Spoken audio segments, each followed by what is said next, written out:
Welcome back to Reel It In, the show where we talk about stuff and how we feel about it. My name is Joe Messina. I'm here in Boston, and there's two other guys here as well, but not right here. I am neither all here nor all there at the moment. I slept till 11:30, and that shouldn't happen. I'm Dan Sapin. I was yesterday anyway. I'm here in Long Island. What is that riddle? Who's there or not here or not there, but keeps going or something? It's the Oh, clock. Right? It's yeah. time. I Yeah, think we're heading in a direction here. yeah. So this is Martin Hallberg calling in from Stockholm, Sweden. Time after time. Yeah. Um, so we are going to give another attempt at our new kind of format this week, this month, uh, and just kind of you know say what's been going on and see where that leads. That seems to be where we thrive.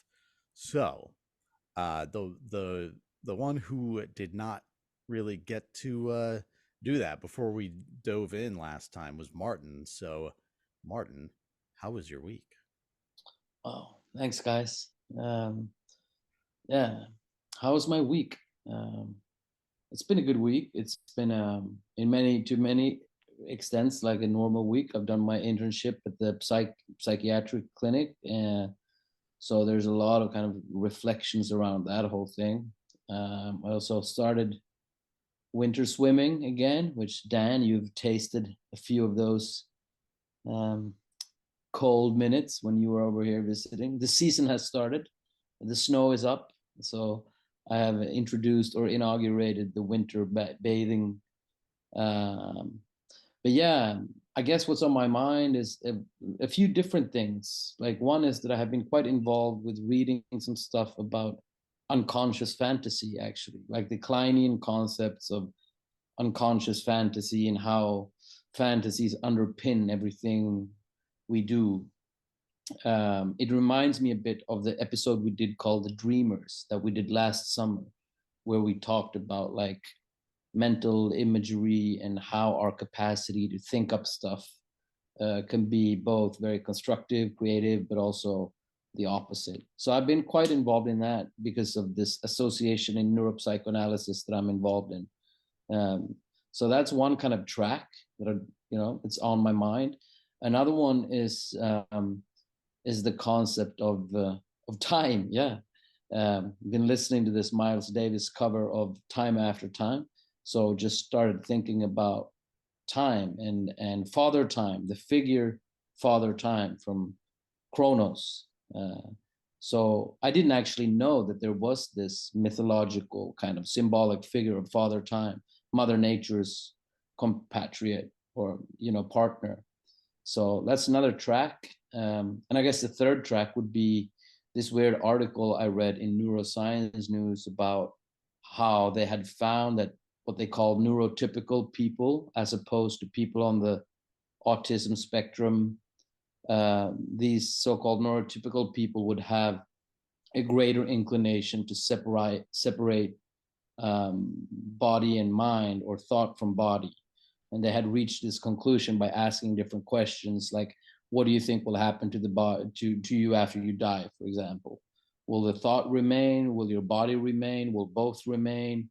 So by asking these kind of questions, they would infer that people on the autism spectrum to a greater degree had a kind of monistic approach of where body and mind felt to be more integrated and holistically as one, as opposed to neurotypical people who had a more Cartesian kind of split between, the thoughts or your soul can live on after life. Your body decomposes and goes away, but your kind of soul could live on. So I don't know how to integrate these three things of time, unconscious fantasy, and autism, monism. But those are three kind of things that I've run into this week. And yeah, other than that, it's cold over here. It's dark. The winter has really begun.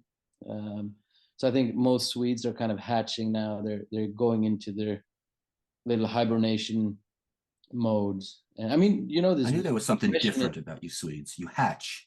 I yeah. was trying to get a handle on what felt a little different over there.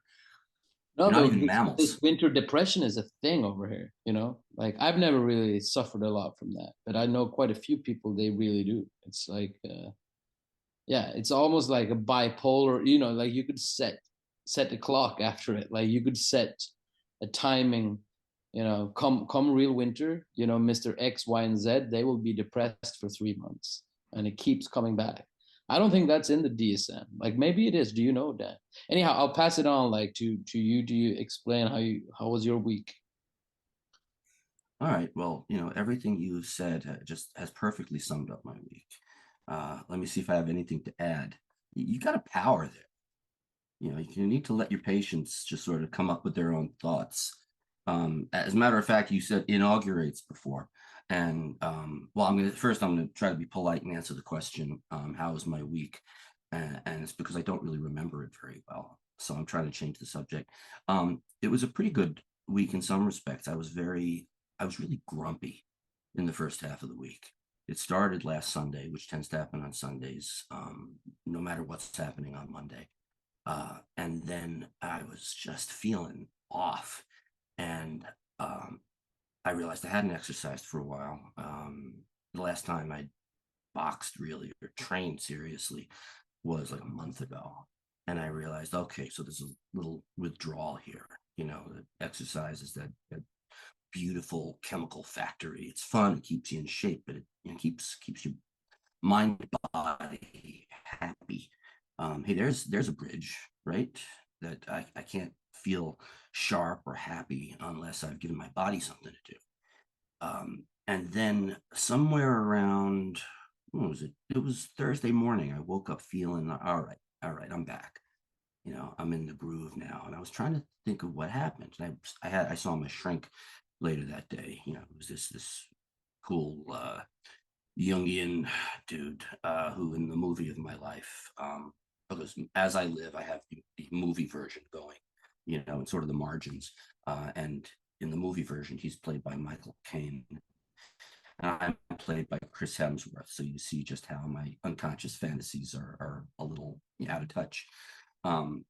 We kind of landed on the idea that I did two really important things, just in terms of giving my life a focus lately, which is I had the trip to Europe, saw you and went up north, and that was really cool, and it meant something to me. And I had this charity boxing match, and they really kind of kept me focused. And I haven't really done anything except, well, I did things. I've worked. I've been with my family. I had a few nice times, but it was like going from a very, very involved and all the energy channeled into a couple of things, time into one that was kind of free floating, and it was irritable. And one thing I recognized was I always have to have a project. I have to have not just the thing to do today, but if I don't have the idea of where it's leading, I just start to, well, like anybody else, I just start to eat, web surf, gets to the point to which porn is even boring, so it's like it needs something to pull it all together. And I did have one notion that might fit into some of what we've been mentioning today, which was I had started to read that book, How to Change Your Mind by Michael Pollan, about the whole psychedelic movement and the integration into therapy. And while I was thinking about it, I had a pretty vivid memory of how a couple of my mushroom experiences felt.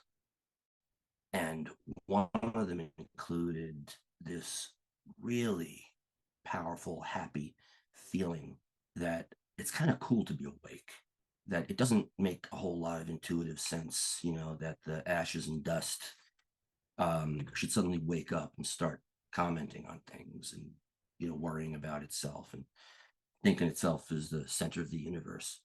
And it felt really kind of euphoric that you get to walk around and participate in this creation, whether there was a creator or not. That was what spurred it, actually. It was a vigorous argument online. It's one of these really angry, opinionated troll flame festivals on some article about mysticism. And it sort of spurred the thought that I don't care about the true and false part of it.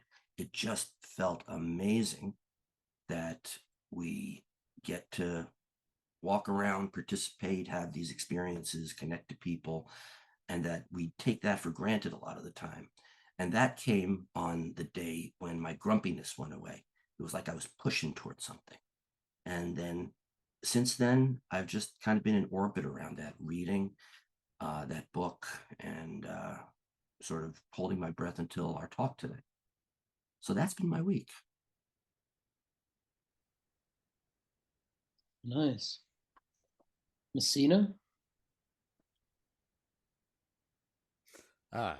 Well, speaking of seasonal depression, my mine hasn't been as bad as some other years this time around, but it is getting pretty gray here in Boston, and that's the worst of it for me. The uh, the last few years, and part of it's the pandemic, but also just the type of life and work I've had in Boston has not required me to be outside that much in the winter, so the cold doesn't bother me that much, because I'm basically going from a building to a car and back, when I need to go outside. But yeah, it's that grayness and lack of sun really does it to you. Um, I have here at home too. I have the sun lamp. I'm sure those are popular in Scandinavia. I was thinking you were living on the sun. It was a little intense. Yes. I have one at work too that I keep going most of the day. My coworkers were baffled by it at first, but they've gotten used to it. There's not a whole lot of windows in the office, and it's gray anyway, so it's it's important to do that. Exercise, I've not really been doing, but I need to get get back to that. Um, yeah, so that the mind body thing speaks to me in certain ways because I had, and I think I talked about this much earlier on the show, um, where I overcame a lot of the limitations of fibromyalgia a few years ago using mind body techniques, largely those of John Sarno. Um, and it was pretty incredible at first, at least. It really, I went from Did you unable freeze, to Joe? Yeah, I think you froze, Joe. Just to so you know, I think you what do you call it? Jacked up, like you were cutting up. Oh, am I You back? froze for a bit. Yeah. Mind, body, time, Okay. stopping like that. Yeah. Something going on here. um well, I don't know where I cut out there, but You mentioned John Sarno that you had, and I think you were about to say that it was quite incredible. But we just heard it was quite. yeah, okay. So it was a pretty incredible transformation at first. I went from pretty much It's on happening again. yeah, okay. This is Hey, Joe, I'm going to make a suggestion. yeah. Is it possible that there's anything interfering with the signal because it's happening more often now? We It never happened before. yeah, our internet is just bad. I'm trying to switch to my phone here.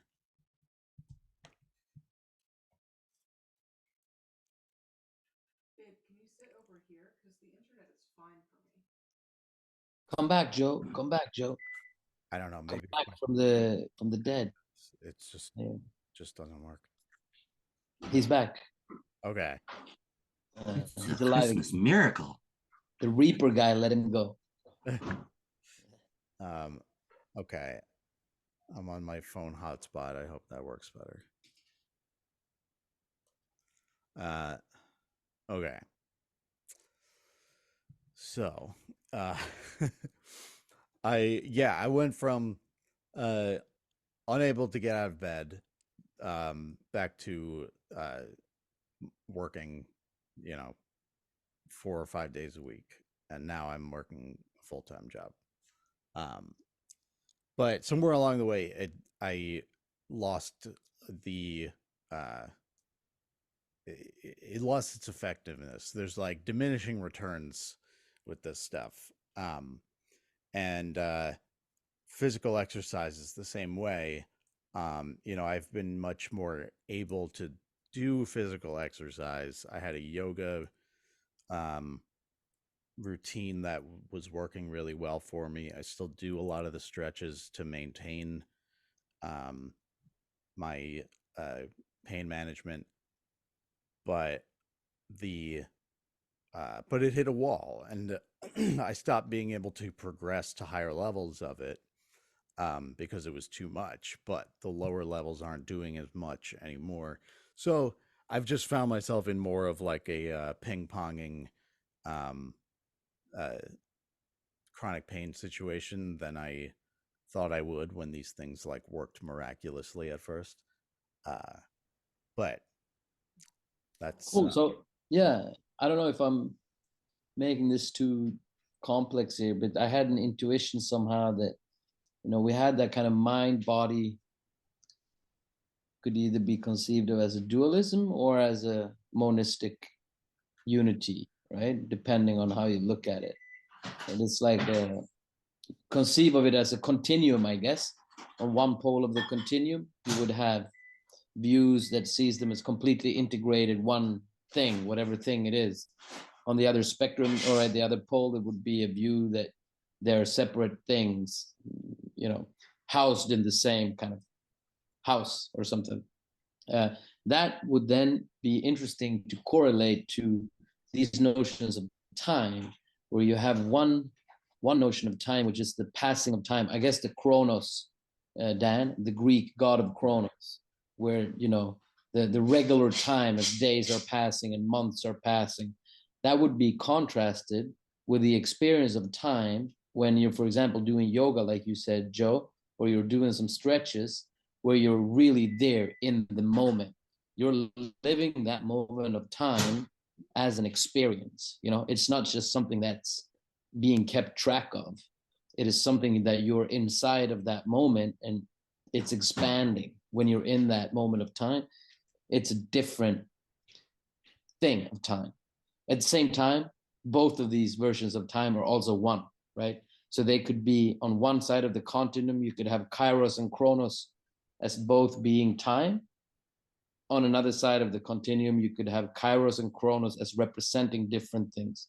So I just thought it'd be interesting if it's possible to talk about that, like mind body as a continuum being one or two, and Chronos and Kairos as a continuum being one or two.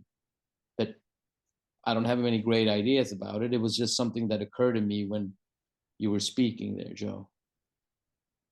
I can pretend that I have important ideas, and maybe I'll fake it till I make it. So one of the things we were talking about, we were trying to separate Chronos, as in CHRO, time, and Chronos, CRON.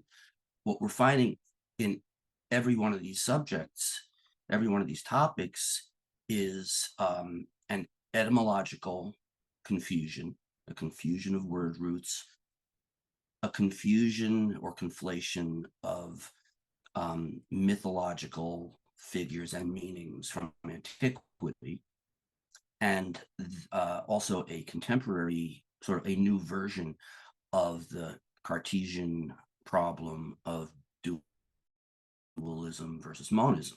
And right on down to the issue of, well, what's going on with Joe as our medical subject today, and what is fibromyalgia, and how do you get out of it? And there's some powerful links here. I believe, and even let's include, Martin, your interest in Melanie Klein and fantasy.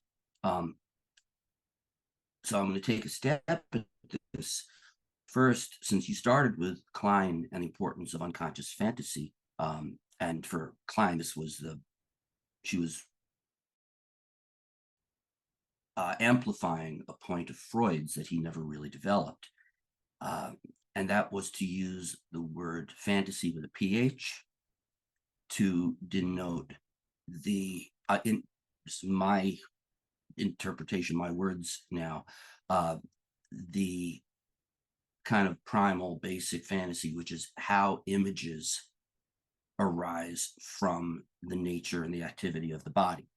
So fantasy is not so much, I'm fantasizing about somebody I find really hot. I'm fantasizing about a thing I want to buy, a new toy, even if they're one and the same.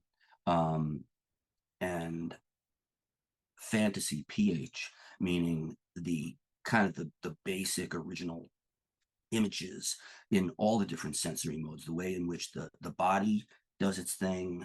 The body has a mind aspect to it, which experiences the world through images in any one of the senses. We think of it in terms of visual, but Kleinian fantasy with a PH cuts across all the senses, so that what a body with a big brain does, it doesn't just digest, it doesn't just get sexually aroused, it doesn't just get angry or have aggression. It evokes an image of aggression or of something sexually satisfying or of the food that is going to satisfy it, or depending on how deep into the mythological mind you go, fantasy, PH, is what evokes images of gods, images of perfection, images that satisfy the human nature in our flesh in some sort of ideal way. You notice that almost every one of the actual gods is like the perfect expression, the epitome of some aspect of who we are. I mean, we're imperfect, but in fantasy, we give birth to these mythological images. And, if you have a little Jungian, Carl Jung leaning, then you have what we call archetypal images, which is, for Jung, an archetype is a pattern of fantasy, a way in which those images kind of organize what our bodily genetic heritage finds important and putting it into a mythological image, a god of some kind. Today, I mean, to me, Marvel Comics, people ask, what's your superhero power?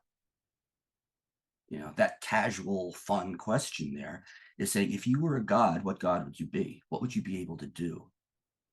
What limited aspect of your nature would you turn into an infinite godlike power if you could? People have been asking that question in some form, well, forever. Some people turn it into religion. Some people turn it into, Hollywood. Or Hollywood taps into the fact that people have been in orbit around these fantasy images forever. And I think the important thing for our millions of listeners who we're trying to enlighten right now is to understand that the difference between fantasy with an F and fantasy with a PH is fantasy is you thinking about what you want.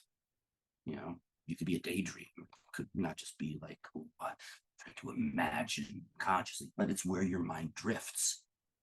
And fantasy with a PH is what the body sort of brings up into the mental level of things. So we kind of have three sets of pairs that are both pairs and one, right?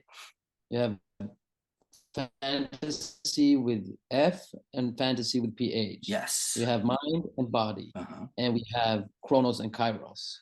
Yes, Chronos and Chronos. I mean, Chiron is another one, which I don't know. I think if I do 5, I'll die. But 4 I can handle, maybe. That the Chronos confusion, that CHR versus CR. and this goes back to the ancient Greeks. Chronos with a ch is the god of time, who it actually shifts. The image shifts. It's not one specific god, Chronos, as I understand, but Chronos, Chrono, is the embodiment, the god of agriculture. The god of agriculture carried a sickle or a scythe for slicing, like cutting the wheat. But the god of time turned into the Grim Reaper, who ends our time on Earth and harvests us using the agricultural tools. So, but there is also Kairos. There's also Kairos, who is another aspect of time, that is time lived in the moment. It's like mindful time, or Eckhart Tolle time, or Zen time. So it's like time when it feels like it's standing still. When you live time from a subjective point of view rather than just keeping track of it. So when Kairos arrived, they speak about in Greek mythology. Kairos is a god that steps in. For example, if you fall in love, or if you experience some beautiful music or something, you know the sensation when you're in the concert, and time has a different quality. They would say it's because Kairos is there. Kairos comes to bless the moment so that you can feel the richness of the moment every second that passes. So I don't know if we can make something of this, but there are these three kind of pairs. I wonder how it would be for, let's say, an autistic, or, if we should go that way, like somebody who does not experience any split between mind and body, that is completely integrated into a kind of monistic way of understanding themselves. If they would experience time more always from a subjective point of view, like they could never see from the outside themselves as a part of a time elapsing or something. They would always pick up with that for a second. Yeah. Go ahead. Yeah. We have there's something going on here, which, if we had a resident classical scholar, we could maybe be more precise with it. But what I'm kind of blown away by today is how these pairs, all of them involve a confusion between characters. All of them involve characters themselves who are kind of dualistic. We're talking about mind-body dualism. We're talking about medicine, as in the mind-body problem and how it impacts diagnosis and treatment, even the understanding of what's going on inside us. And each of these characters also is associated with a tool that is involved with the sharpening of something, the nailing of an idea or of prey, of quarry, a diagnosis, a disease, a monster. So you have Chiron, who was, I believe, a half centaur, half human, not like Pan, who was more of a goat, but that Chiron also had the function of being a fantastic archer, hunter, musician, an oracle, and a healer. So all of those functions are within the purview of Chiron. And he has aspects of time that in the moment, the hunter can freeze time. He can just stay absolutely still until the moment arises to pierce the heart of that prey, because he's the god of hunting, apparently. You have the musician who plays with time. You have the oracle, who is a diviner, divination, right? You used the word inaugurate before, Martin. The augur is both a farming tool that pulls the soil up so you can plant something for the future. But to inaugurate is to divine the future. To augur is to define the future. To inaugurate is to begin a process of something very important, right? And at the same time, you have the agricultural tool of the sickle, which represents the reaping of what has been been planted, in order to have food in the future. So the Grim Reaper harvests souls the way a farmer harvests crops. And so here you have the relation between the present, the lack in the present, and the need in the future, the fulfillment of that need in the future. You have the one who predicts the future, the diviner, the oracle who tells you the truth you need to know in order to get there. And now you bring in the mind-body thing, which is a little twistier, but it's in there as well, which is that it's in this more Western way of looking at things, that we see. This is where psychiatrists are often seen as, oh, you guys are medical doctors. Oh yeah, because all you really have is a prescription pad to give. Well, that's just recent psychiatry, right? Just pills, pills, pills. They kind of help, but maybe, but not really. That the doctor of the mind has become a very different kind of character. He's lost his powers in the cultural imagination in recent years, and so when Joe is talking about healing his fibromyalgia, which for a long time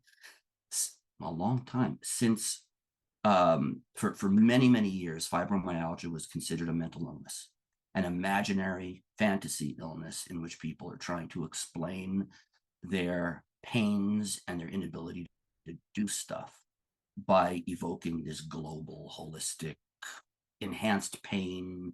Nobody can point to where the fibromyalgia is.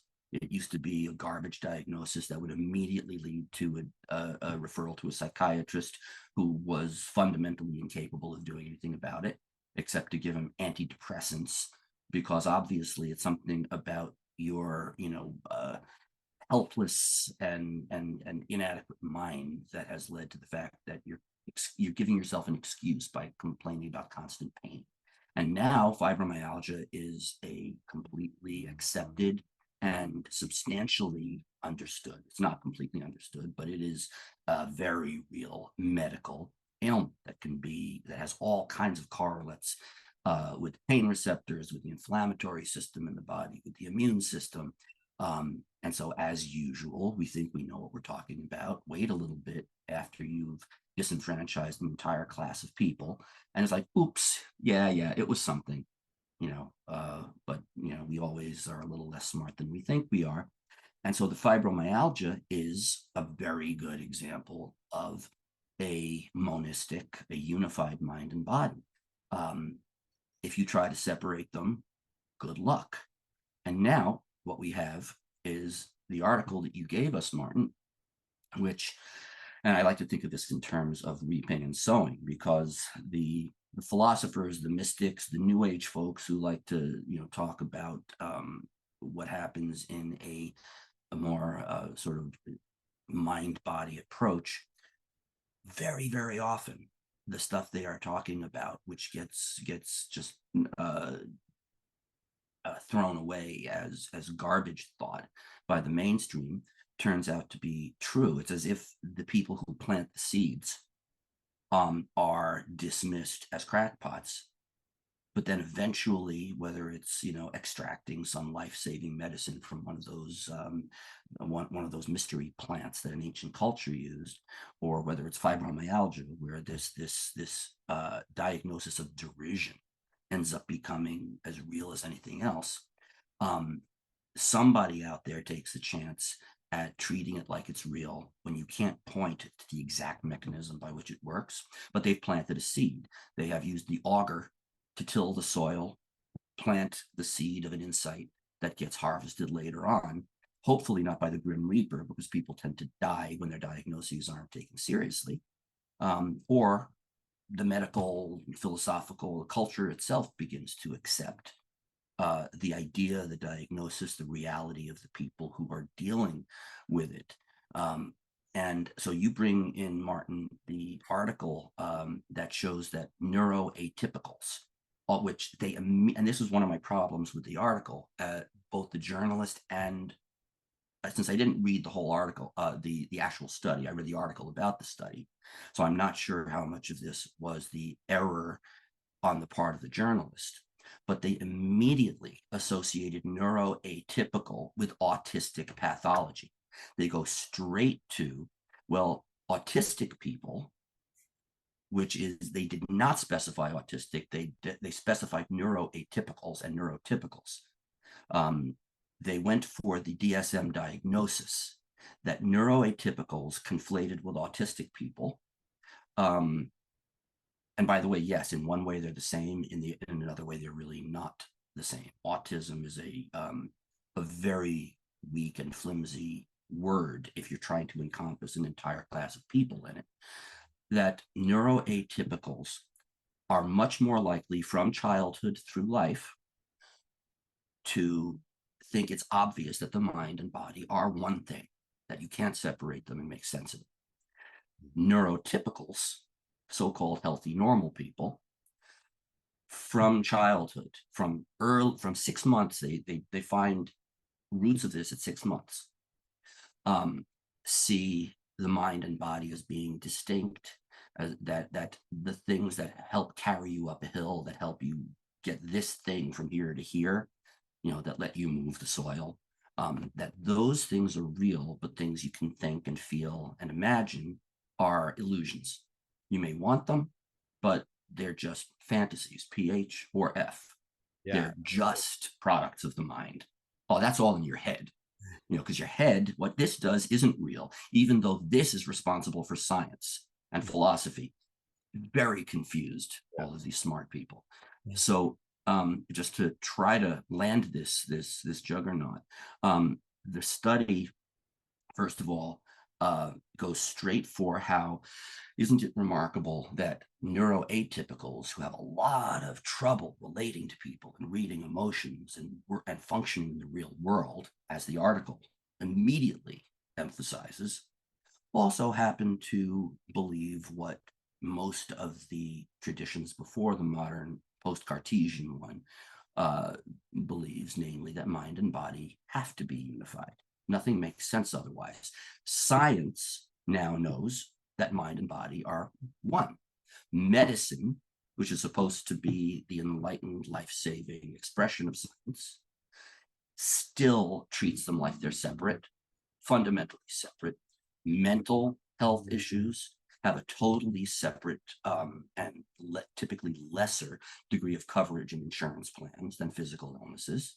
Doctors who don't understand what's wrong with you are likely to refer you to a psychiatrist who's going to give you pills that stand a placebo's chance of working and maybe refer you to a therapist who often tends to be thought of as a crackpot too, because, well, we're as crazy as our patients, right? Besides, there's a truth to this too, that for any of you out there looking for a therapist, and I'm working against my interests and Martin's right now, but that I'm not sure anybody out there has really talked all that much about the fact that no one has ever seen a therapist work except a patient. No one has ever actually supervised our work. Group therapy, yeah, there tends to be, a senior therapist there in training. But individual therapy, no two-way mirrors, no recordings. There's only what the therapist writes down or chooses to tell the supervisor. So there's this other thing about the mental health world, which is actually a product of the privacy issue as much as anything else. That you can't treat a patient in therapy using the accepted rules and record them or subject their session to somebody else's scrutiny. And so the issue of legitimacy, of credibility, is a huge gulf now between what happens in physical medicine and mental medicine. And all of this can at least be traced back to confusions between mind, body, past, future, the tools that are used, time, death. All of these things end up coming together in a nexus of, are mind and body separate? Are our images and fantasies rooted in the body, or are they just imaginary? Yeah, could I, if I could jump Please stop me. in. Somebody stop me. So, well, one thing that comes to mind is that this is a dialectic, as Marx and Engels would put it. Thank you. Yeah, and so this relates, I promise. But but that's because that's what that's what dialectical materialism is about. Is you know, you have these opposing things, and they, you know, each of those things contains the other, and you have this sort of push and pull of like which one does what, and you know, they sort of need each other, but like there is an answer to arrive at, um and that uh that I hadn't really made that connection until now, oddly enough. But yeah, that's the thing with this mind and body separation thing. And of course, those of us who like struggle with our minds um are going to uh, you know, notice more more readily that they are connected. um Richard Grandmaster J. yeah. um yeah, and I so that's uh so what, yeah, it's like the yeah, so yeah, the ideas of the mind are not unreal. they're they're just they're something else. And you know, Marx would maybe talk about this as, say, like uh you know, the idea of a uh, machine is a real thing, but then it doesn't really do anything until you create the machine with labor. um but like, so yeah, you needed both are real there. Yeah, and then like there's the thing existing in life is the way a lot of people think of real. um Whereas like Hegel before Marx would focus more on the idea. I haven't read a lot of Hegel, but the It's I don't better know. to read Hegel through other people's Yeah, ordeals. I don't know many people who have. But where he was more about the idea, and it was a little more of this mysticism, and that's what Marx rejected in building upon and you know, creating his own branch of philosophy. And that's what I thought of is this mysticism thing, because the materialist study of Marx and socialism has brought me down to earth in a way that I maybe wasn't always. I wasn't a mystic. I wasn't like I'm not like I'm not big into religion or anything, but I was much more interested in the sort of like mystical approach to some of these things before, whereas now I would reject more of it the way Marx does.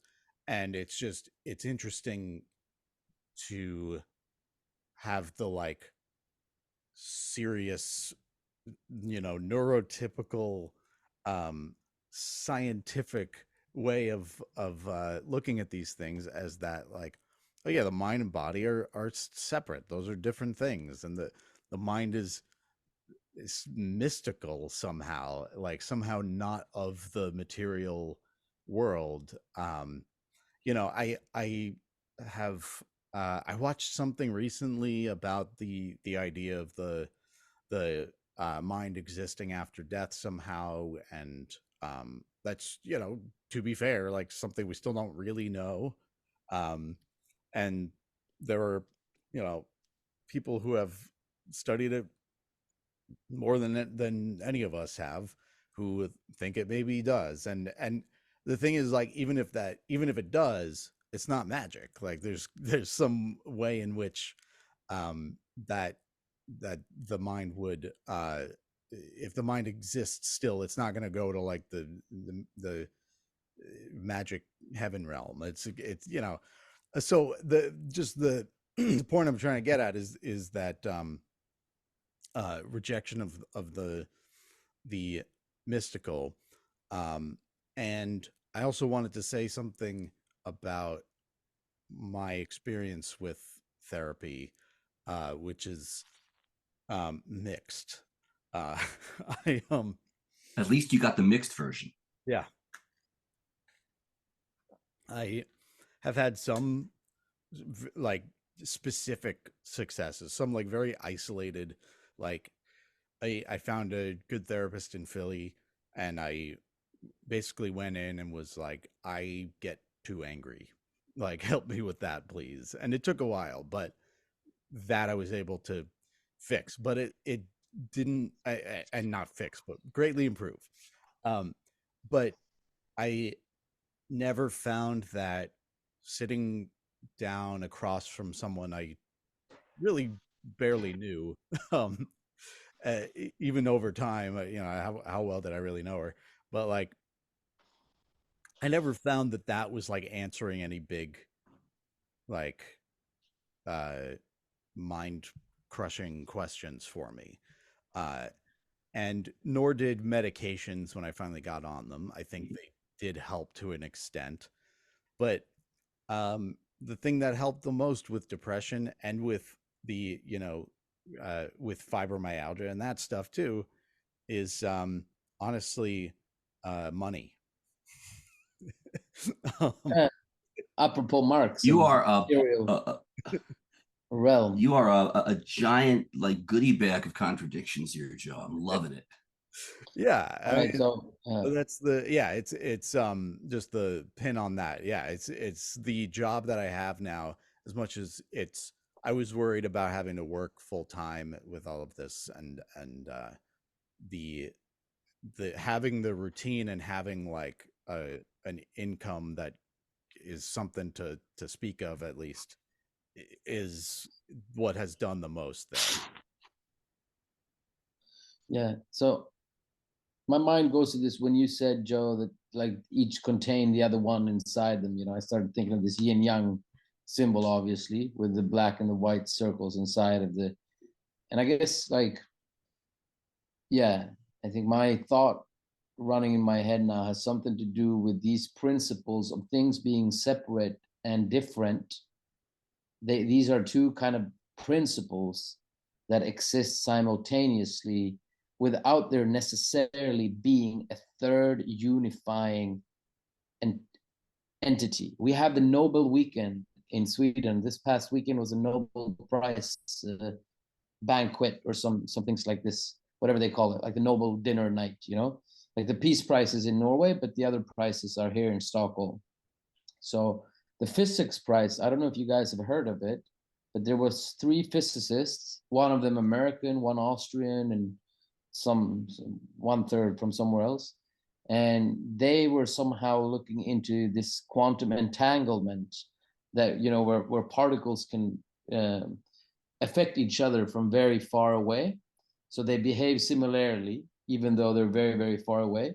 And there was always this thought, like even from Einstein's days, that there must be like some third variable explaining the interconnection between these two things, right? So if these A and B are interacting or affecting each other, there must be a variable C that is affecting A and B. And somehow, don't ask me how, of course, but somehow this Nobel Prize, that what they did is that they proved, however the fuck that is possible, that there is no variable C causing this. They were able to prove that A and B are affecting each other just because that's what they do, right? So there are things going on without necessarily there being this unified thirdness that explains the entirety of it.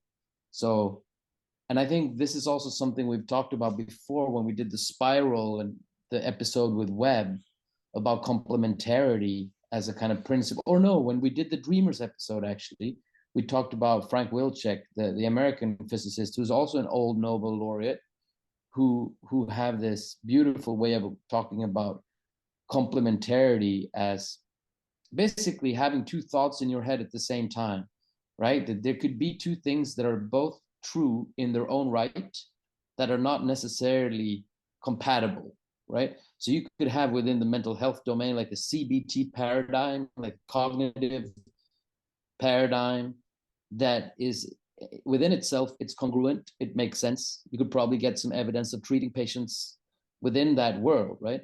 You could also have a world that is dynamically based, where you look at how you treat patients dynamically. They could also report results. So both of these worlds exist simultaneously, but it's not necessarily fruitful to try to combine them or pit them against each other, or try to prove that this one is more right than this one, because they both live in like their own kind of discourse. So that's what I take from this. And I don't know, like there is that, what is it called, superposition or something, like that's another physics term where things I can can be like I can this. go there if you Yeah, want to, because it's yeah. important. But that's where I think this is kind of heading, or like heading. But that's my 2 cents of what you guys just spoke about. That it brings it to this kind of level of things existing simultaneously without there necessarily being a higher order explanation. That the actual explanation is that this is how things work. So you have separateness and oneness going on both, like parallel streams, like Chronos and Kairos, or like body and mind, or like fantasy. Particle wave. Yeah, yeah, exactly. They're like the same. They're always somehow coexisting in their differences. Um, yeah, particle and wave, but like light, for example. Like the more interesting thing is when light can take on both the wave or a particle, right? Depending on how you come at them, like everything Yeah, you just exactly. Depending on how you come at it. Yeah, there you go. There you go. That's the observation effect. Like that's the what's missing here. Like, what questions do you ask? What are you looking for? What are the things you want to ask the oracle at Delphi? That's what's important in this whole smoothie that we're cooking up, or a fruit salad, or Oh, that was salad bowl. beautiful. Yeah. Can I take a stab at that for a sec? I don't know what I'll- you're stabbing, but go for it. Yeah. I'll try to how about a gentle auger instead of a stab? My playing the with typical grandiosity, I'm going to play the role of Oracle here, although I can't tell you I'll be any good at it. What my view on this exact topic, Martin, of this dynamic dialectical back and forth between paradigms, the certainty that each side, the materialist dualist side, and the the supposed crackpot holistic crystal gazing side, which is a horrible stereotype, unfortunately true sometimes, is that we have always, few thousand years, and for a long time, probably as long as we're here, we will be continuing to be in a mythological struggle for a dominant story of how reality works and our place in it. And that in itself is not a great revelation. But where I've been going in my reflections on this has been that the contradictions, the tendency to come down hard with certainty about what you do and derision about what the other side is doing has always been there. It continues straight in through our profession, the Freudians, the Jungians, the dynamicists and the behaviorists, the existentialists and the Rogerians, and you go back to the Stoics and the Epicureans in ancient Greece, the Hegelians and the idealists, that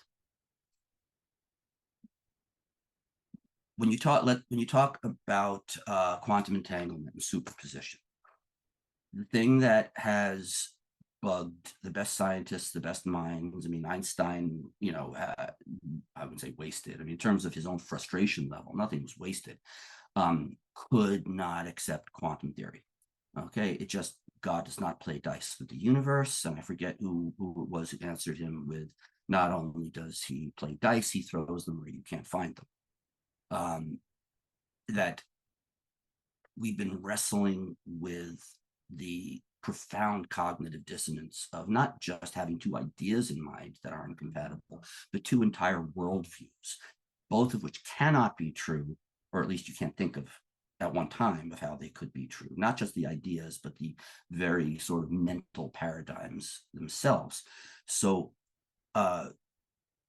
quantum entanglement, it is a blunt fact that if you took two particles, one of them here, another one in Andromeda, where it would take millions of years for any intermediary, a third, as you said before, the Nobel Prize said there is no C or three, there is no intermediary between the entangled particles, that through some, what David Bohm, great physicist, called in the implicate order, I forget the term he used. It was like the kind of the world behind the world in a way, that those particles are linked, that they're actual, that they aren't separated, that there is a background matrix in which the two of them are actually either one thing, that the two particles that, and it's not that, you know, that one of them turns red, the other one turns red. This is mathematical functions of particles.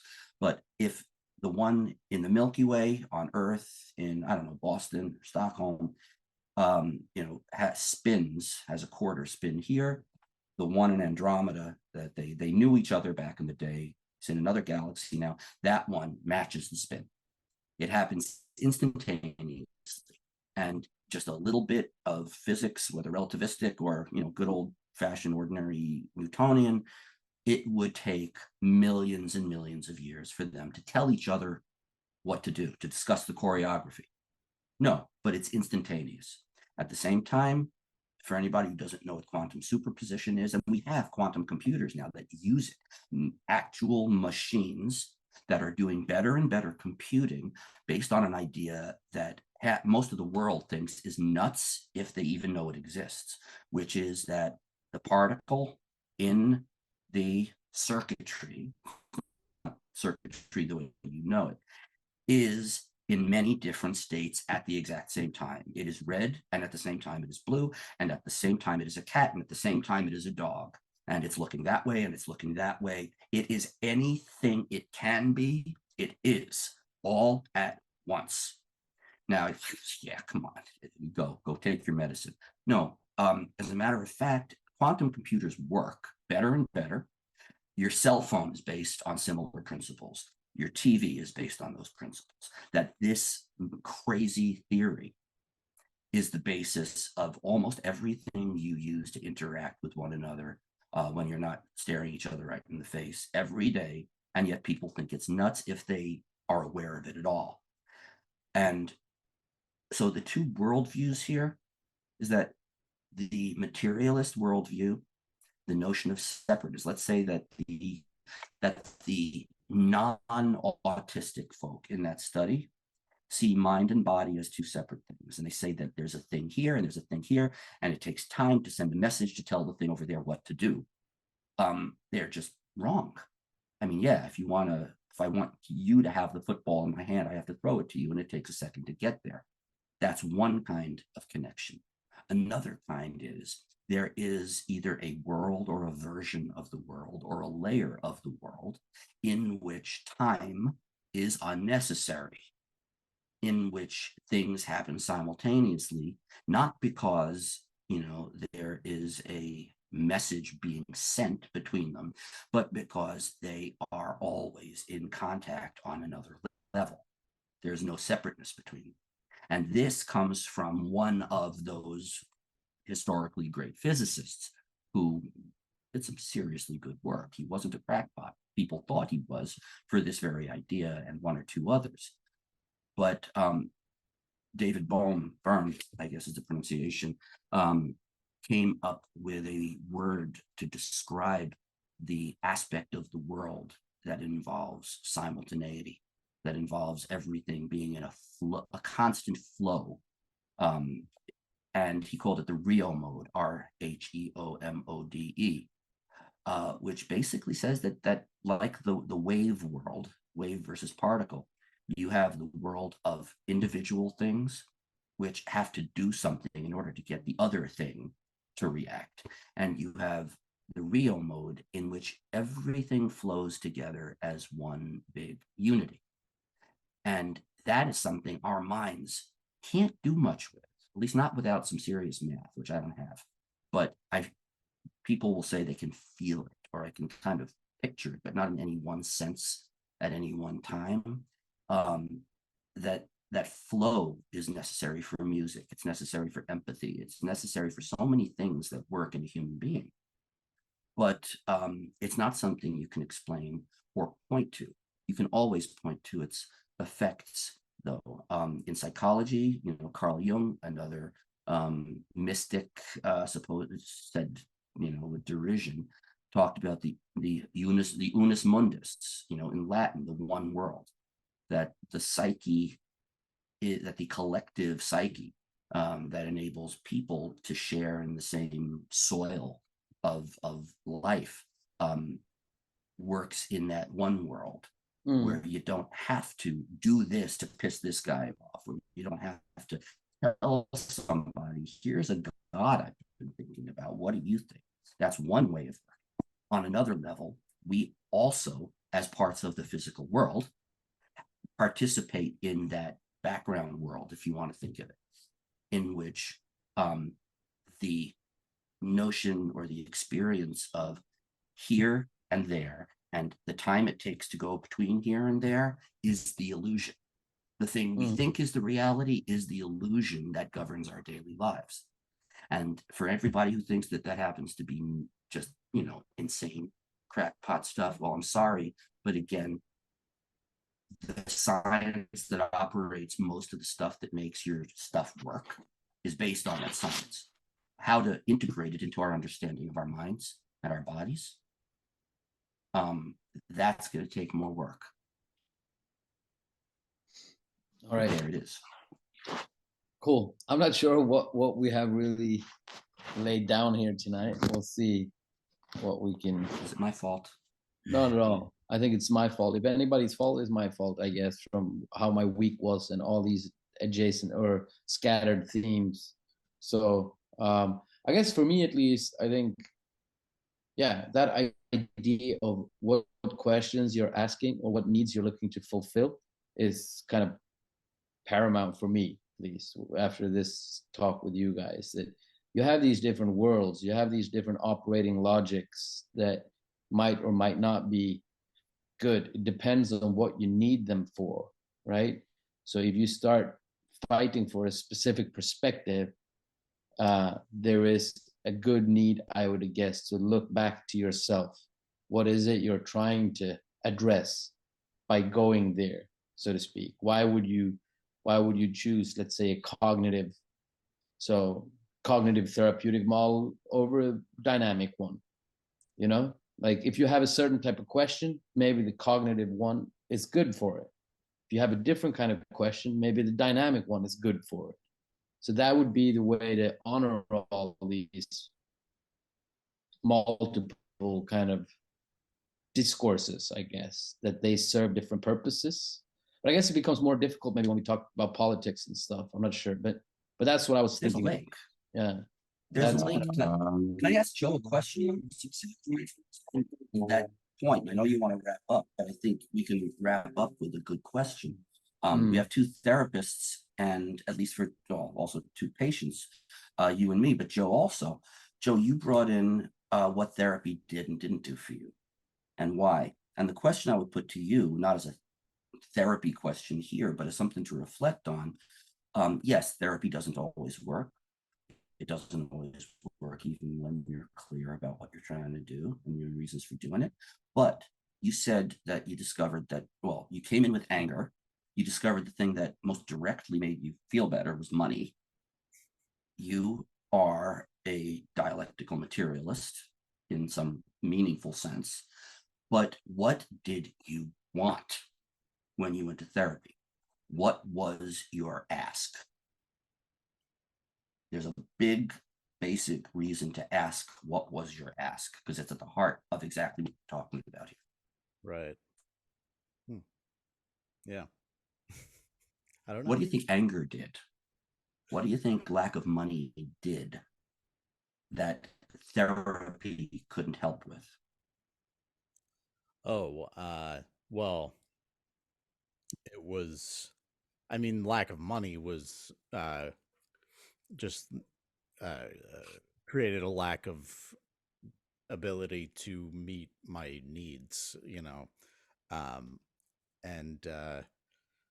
that I think is not the whole answer to depression and mental illness, but it's a big part of it. I think that that's a big thing that our society is missing, is that why these homeless people and all these people who want government handouts or whatever, and no one goes like, oh, people don't have what they need, so um like yeah, crime, that's what I was thinking. All of those things, it's like, yeah, well, that's where it stems from, is not being able to meet your needs. um and I mean, anger, is I don't know, that's a tough one. I don't know if it's the same answer or if it's just kind of something else. Uh, uh I don't know. I think people struggle with that kind of stuff uh for the same reasons. So I don't know if it's yeah, this I would have to think about this a bit. But yeah, the way the Auxiliary question. Now I know what's wrong with Joe. He's in a time lag. yeah, probably. You just had one of your glitches, right? I was thinking that wasn't Zoom, that was Joe. Yeah. And I think that's the problem. You have an inherent Zoom glitch. And I was going to ask, what happens to anger when you don't have the power you get from money? And what happens to depression when money doesn't help it? Because I think those questions come to the heart of what exactly is therapy supposed to do? What do therapists think they can do? And what are patients? And we're all patients. Patient means sufferer. What do we actually want, as opposed to what it is reasonable to ask? It's reasonable to ask the doctor, please cure my infection. Please unblock my heart. Please, inject something so that my toe doesn't hurt. But frustration, feelings of ineffectiveness in your life, difficulty connecting because people see things differently than you do, differently from the way you do. Those things, are they diseases? Are they curable?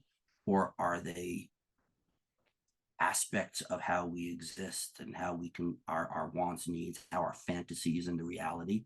Yeah, exactly. Fantasies. I want to come in here if I may, because I think this is interesting now. Like, I'm starting to understand why I ask these questions. And why I talked so much, because this is where we were heading.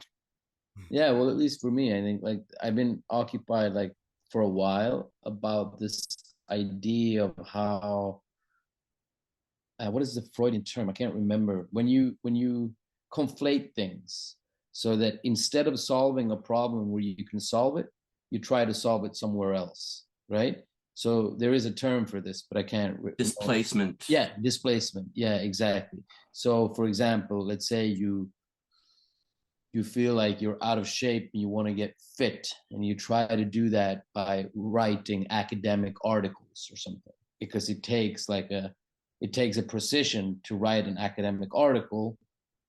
So you somehow make that into a metaphor for the precision you're looking for in terms of getting in shape, right? So you conflate the different discourses, most likely, I guess, not consciously, but from a way of fantasy, like some of these unconscious fantasies that structures your psyche.